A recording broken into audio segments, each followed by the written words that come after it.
এই ভিডিওতে আমরা দেখব সঠিকভাবে প্রফেশনালি একটি ফেসবুক পেজ তৈরি করা, যাতে পরবর্তীতে ফেসবুক মনিটাইজেশন রিকোয়ারমেন্ট ফুলফিল হওয়ার পরে আপনি এখান থেকে ইনকাম করতে পারেন। তাহলে চলুন আমরা একটি প্রফেশনাল ফেসবুক পেজ তৈরি করি।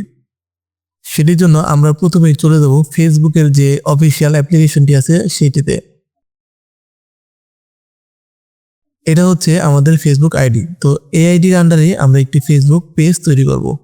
সেটির জন্য কর্নারে দেখতে পাচ্ছেন 3 ডট আইকন, আমরা এই 3 ডট আইকনের উপরে ট্যাপ করব। এখান থেকে আমরা পেজ অপশনটি খুঁজে নিব। এখানে দেখতে পাচ্ছেন পেজ অপশন শুরুর দিকে আছে। তো অনেক সময় পেজ অপশন শুরুর দিকে না থাকলে নিচের দিকে সি মোর এখানে ট্যাপ করবেন। এবার আমরা পেজে চলে যাব। উপরের দিকে কর্নারে ক্রিয়েট যে অপশনটি দেখতে পাচ্ছেন, আমরা এই ক্রিয়েটে ট্যাপ করব। এখানে আমরা যেই নামে ফেসবুক পেজটি খুলতে চাই সেই নামটি আমরা এখানে দিয়ে দিব। তো আমি এখানে একটি নাম দিলাম।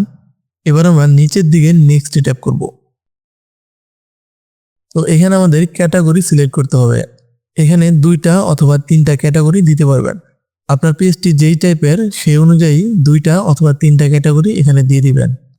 এখানে আমি 3টা ক্যাটাগরি দিলাম। প্রথমটা হচ্ছে এডুকেশনাল রিসার্চ সেন্টার এবং দ্বিতীয়টা হচ্ছে ডিজিটাল ক্রিয়েটর এবং 3 নম্বর যে ক্যাটাগরিটা সেটি হচ্ছে হিস্ট্রি অ্যান্ড ফিলোসফি। যেহেতু এই পেজটা হিস্ট্রিক্যাল সেজন্য আমরা এই টাইপের ক্যাটাগরি সিলেক্ট করে দিলাম। যদি ব্লগ টাইপের পেজ হয় সেক্ষেত্রে পার্সোনাল ব্লগ, ডিজিটাল ক্রিয়েটর এবং ব্লগার এই টাইপের ক্যাটাগরিগুলো ব্যবহার করতে পারেন। অথবা যদি ফানি টাইপের কন্টেন্ট হয় অর্থাৎ ফানি টাইপের পেজ হয় সেক্ষেত্রে এন্টারটেইনমেন্ট ওয়েবসাইট, ভিডিও ক্রিয়েটর এবং কমেডিয়ান এই ক্যাটাগরিগুলো দিতে পারেন। এবং যদি কুকিং টাইপের পেজ হয় অর্থাৎ রান্নার ভিডিও করেন সেক্ষেত্রে kitchen, recipe website, food and beverage এই ক্যাটাগরিগুলো সিলেক্ট করে দিতে পারেন। ওকে, তো আমাদের ক্যাটাগরি সিলেক্ট করা শেষ। এবার নিচের দিকে দেখতে পাচ্ছেন ক্রিয়েট অপশন, আমরা ক্রিয়েটে ট্যাপ করব। এখানে জেনারেলের নিচে যে বক্সটা দেখতে পাচ্ছেন বায়ো, তো এখানে আমরা আমাদের পেজ সম্বন্ধে কিছু বলবো। এই পেজ মানে কি টাইপের পেজ, কি ভিডিও আপলোড হয়, দর্শকদের উদ্দেশ্যে এখানে আপনি কিছু বলবেন। তো এখানে আমাদের একটি ডেসক্রিপশন লেখাই ছিল, আমি জাস্ট এখানে পেস্ট করে দিলাম। নিচের দিকে দেখতে পাচ্ছেন কোনটাকে ওয়েবসাইট, ইমেল, ফোন নাম্বার। যদি আপনার ওয়েবসাইট থাকে সেক্ষেত্রে ওয়েবসাইটের লিঙ্ক দিয়ে দিতে পারেন। ইমেল, ফোন নাম্বার এগুলো দিয়ে দিবেন। তো আমি এখানে একটি জিমেল দিয়ে দিলাম। নিচের দিকে অ্যাড্রেস, সিটি, জিপ কোড দিয়ে দিবেন। জিপ কোড হয়তো অনেকের বুঝতে সমস্যা হতে পারে, সেক্ষেত্রে আপনার এনআইডি কার্ডের পিছনের দিকে দেখবেন যে আপনার জিপ কোডটি লেখা আছে। অথবা আপনি গুগলে যে সার্চ করবেন, প্রথমে লিখবেন আপনার জেলা, তারপরে লিখবেন থানা এবং তারপরে লিখবেন পোস্টাল কোড।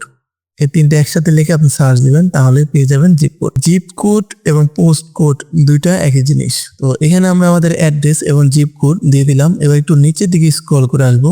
আওয়ার্সের এখানে অলওয়েজ ওপেন যে অপশনটি দেখতে পাচ্ছেন এটিকে আমরা সিলেক্ট করে দিব।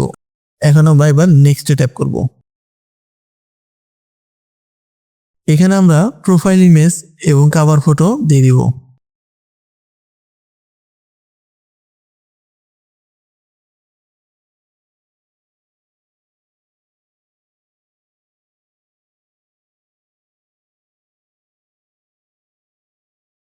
এর নিচে এবার নেক্সটে ট্যাপ করব। এখান থেকে চাইলে আপনি ইনভাইট করতে পারবেন, অর্থাৎ একসাথে আপনার 1000 ফেসবুক ফ্রেন্ডকে ইনভাইট করতে পারবেন। তো আমরা এখন কাউকে ইনভাইট করব না, যেহেতু এখন আমরা পেজে কিছু ছাড়ি নাই। তো পেজে 4-5টা পোস্ট করার পরে অথবা ভিডিও ছাড়ার পরে যদি আপনি কাউকে ইনভাইট করেন সেক্ষেত্রে জিনিসটা কাজে দিবে। অর্থাৎ আপনি যখন তাকে ইনভাইট করবেন সে একটা নোটিফিকেশন পাবে, তখন সে যদি আপনার পেজে আসে, আপনার ভিডিও অথবা পোস্ট যদি ভালো লাগে সেক্ষেত্রে সে আপনাকে ফলো দিবে এবং আপনার ভিডিওগুলো সে দেখবে। তো এবার আমরা নিচের দিকে নেক্সট ট্যাপ করব। এখান থেকে নিচে 2 নম্বর যে অপশনটি পেজ নোটিফিকেশন এটাকে আমরা অন করে দিব। এবার নিচে আমরা নেক্সট ট্যাপ করব। নিচের দিকে ডানে ট্যাপ করব। আমরা এখানে নিচের দিকে নেক্সট ট্যাপ করব অথবা উপরের দিকে স্ক্রিপ্টে ট্যাপ করতে পারেন। এখানে আমরা উপরের দিকে স্ক্রিপ্টে ট্যাপ করব। এখানে নিচের দিকে আমরা আবার ডানে ট্যাপ করব। ওকে, তো আমাদের ফেসবুক পেজটি খোলা সম্পূর্ণ হয়েছে। এটা হচ্ছে আমাদের ফেসবুক পেজের নিউজ ফিড। উপরে কর্নারের দিকে 3 ডট আইকনে আমরা ট্যাপ করব। এখানে আমরা আমাদের পেজের প্রোফাইল আইকনে ট্যাপ করব। ওকে, তো এটা হচ্ছে আমাদের পেজ। এখানে নিচের দিকে অ্যাকশন বাটন, এখানে আমরা ট্যাপ করব। এখান থেকে ফেসবুক পেজের নিচে যে অপশনগুলো থাকে সেগুলো আমরা এখান থেকে সিলেক্ট করে নিতে পারবো। এখান থেকে যে কোনো একটা অপশন আপনি সিলেক্ট করতে পারবেন। এখান থেকে আমরা ওয়াচ নাও বাটনটি সিলেক্ট করব। এবার নিচের দিকে নেক্সটে ট্যাপ করব। এখানে আমরা ইউটিউব চ্যানেলের লিঙ্কটি দিয়ে দিব। যদি ইউটিউব চ্যানেল না থাকে সেক্ষেত্রে ওয়াচ নাও বাটনটা স্কিপ করতে পারেন। এবার নিচের দিকে সেভে ট্যাপ করব। এই হচ্ছে আমাদের ফেসবুক পেজ। যখন আপনি নিচে দেখবেন পেজটা, তখন পেজটা আপনার এখান থেকে এরকম দেখা যাবে। আর যখন পেজটা অন্যরা দেখবে তখন পেজটা এরকম দেখা যাবে। এটা হচ্ছে পাবলিক ভিউ। এখানে নিচের দিকে দেখতে পাচ্ছেন আমরা যে ওয়াচ নাও বাটনটি সেভ করেছিলাম সেটি কিন্তু দেখাচ্ছে। ওয়াচ নাও বাটনের সুবিধা হচ্ছে কেউ যদি ওয়াচ নাও বাটনে ট্যাপ করে সে কিন্তু সরাসরি আপনার ইউটিউব চ্যানেলে চলে যাবে। এটাই হচ্ছে ওয়াচ নাও বাটনের সুবিধা। আমাদের ফেসবুক পেজ তো হলো, এবার আমরা দেখব ফেসবুকে সঠিকভাবে পোস্ট এবং ভিডিও কিভাবে আপলোড করবেন। এটি মূলত দুইভাবে করা যায়, আমরা দুইটা প্রসেসই দেখব।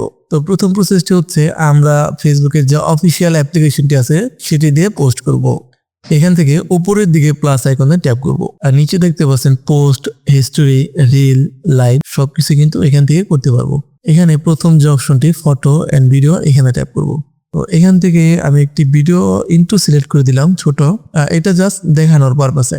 তো এখান থেকে কিন্তু আমরা এই ভিডিওর জন্য অডিও, টেক্সট, ইফেক্ট সবকিছু কিন্তু এখান থেকে আমরা সিলেক্ট করে দিতে পারবো।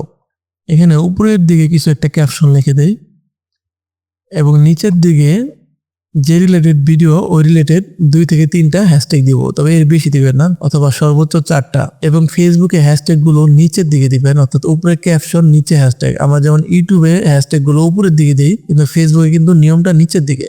এখান থেকে ভিডিওর জন্য অডিও, টেক্সট, ইফেক্ট সবকিছু কিন্তু সিলেক্ট করতে পারবেন, ভিডিওতে বসাতে পারবেন। এবার আমরা নেক্সট ট্যাপ করব। এখান থেকে লোকেশন সিলেক্ট করে দিতে পারেন। এখান থেকে প্লে লিস্ট থেকে প্লে লিস্ট ক্রিয়েট করতে পারেন। আমরা একটি প্লে লিস্ট তৈরি করব, সেজন্য নিচে ক্রিয়েট প্লে লিস্ট এখানে ট্যাপ করব। এখানে আমরা আমাদের প্লে লিস্টের নাম দিয়ে দিব, এখানে আমি দিলাম শর্টস।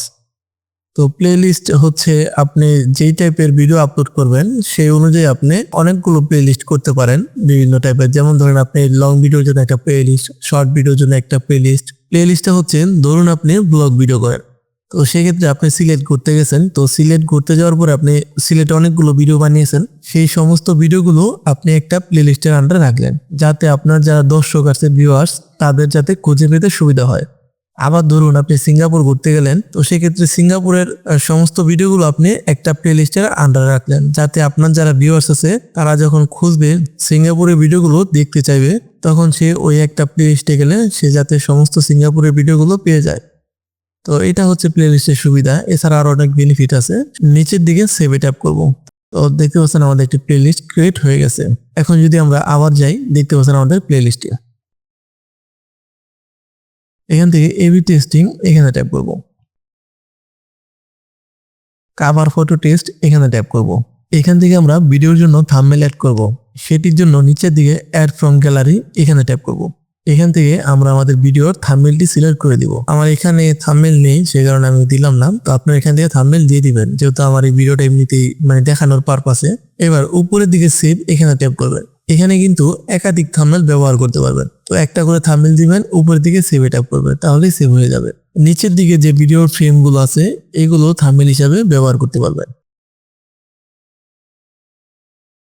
এখানে হু ক্যান সি যে অপশনটি দেখতে পাচ্ছেন, এটাকে আমরা পাবলিক করে দিব। এবার নিচের দিকে শেয়ার নাও এখানে ট্যাপ করব। দেখতে পাচ্ছেন আমাদের ভিডিওটা কিন্তু পোস্ট হচ্ছে। এবার আমরা দেখবো দ্বিতীয় স্টেপ, সেটির জন্য আমরা চলে যাব গুগল প্লে স্টোরে। এখানে লিখবো মেটা বিজনেস সুইট, অথবা ক্রোম ব্রাউজার থেকে মেটা বিজনেস সুইট লিখে ডেস্কটপ মোড করে সেখান থেকে কিন্তু ভিডিও আপলোড করতে পারবেন। এখানে ক্রিয়েট পোস্ট এখান থেকে আপনারা আপলোড করতে পারবেন। আর এটাই হচ্ছে মেটা বিজনেস সুইটের ইন্টারফেস। আর এগুলো নিয়ে একটু ঘাটাঘাটি করলেই এটা বুঝতে পারবেন। আজকে এ পর্যন্তই, সকলে ভালো থাকবেন।